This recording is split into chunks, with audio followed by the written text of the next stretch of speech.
வணக்கம் நண்பர்களே, டாக்டர் மாலிங்கம். இன்னைக்கு நான் உங்கள்ட்ட ஷேர் பண்றது, நுரையீரல் சார்ந்து வரக்கூடிய நோய்களுக்கு பயன் தரக்கூடிய ஒரு டயட் ரெஜிமென் தான் ஷேர் பண்ண போறேன். குறிப்பா இந்த மழை பனிக்காலங்கள்ல நெறைய நண்பர்கள் சொல்லுவாங்க, "சார் எனக்கு இந்த நெஞ்சு சளி மட்டும் குறையவே மாட்டேங்குது சார். நானும் என்னதான் மருந்து சாப்பிட்டாலுமே சளி வரவே மாட்டேங்குது வெளியில. உள்ளுக்குள்ள இருக்க மாரியே இருக்கு. வெறும் இருமல் மட்டும் தான் வர மாரி இருக்கு சார். ஸோ இந்த சளிய கரைக்கிற மாதிரி மருந்து சொல்லுங்க சார். டயட் ரெஜிமென் சொல்லுங்க சார்ன்னு" கேட்பாங்க. ஸோ அவங்களுக்கெல்லாம் நான் ரெக்கமெண்ட் பண்ற மெடிசினோட ரெக்கமெண்ட் பண்ற முக்கியமான ஒரு டயட் ரெஜிமென் தான் இது. அது என்னன்னு பார்த்தீங்கன்னா, முசுமுசுக்க இலை தான்.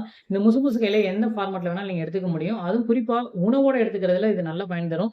முசுமுசுக்கை அடையா செஞ்சு சாப்பிட்டு பாருங்க. நல்ல ஒரு மாற்றத்த உணர முடியும்.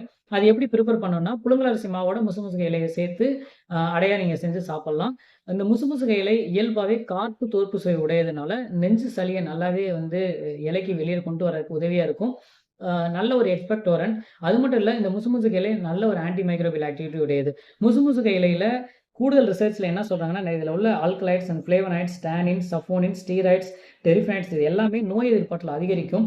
இதுல உள்ள விட்டமின் சி, இ, காப்பர், அயர்ன் இது எல்லாமே நம்மளோட லங் ஹைஜீனை மெயின்டெயின் பண்றது மட்டும் இல்ல, லங் டீடாக்ஸிஃபை பண்றதுக்கு ரொம்ப உதவியா இருக்குன்னு சொல்லி ரீசென்ட் ரிசர்ச்ல சொல்றாங்க. ஸோ தாராளமா நீங்க பயன்படுத்தலாம். ஒருவேளை உங்களுக்கு முசுமுசுக்கு இலையில சந்தேகம் இருந்ததுன்னா, அருகிலுள்ள சித்த மருத்துவரை அணுகி கேட்டு தெரிஞ்சு நீங்க உணவுல சேர்த்து பயன்படுத்துங்க. இந்த மாதிரி தகவல் வேணா நம்ம சேனலை ஃபாலோ பண்ணுங்க.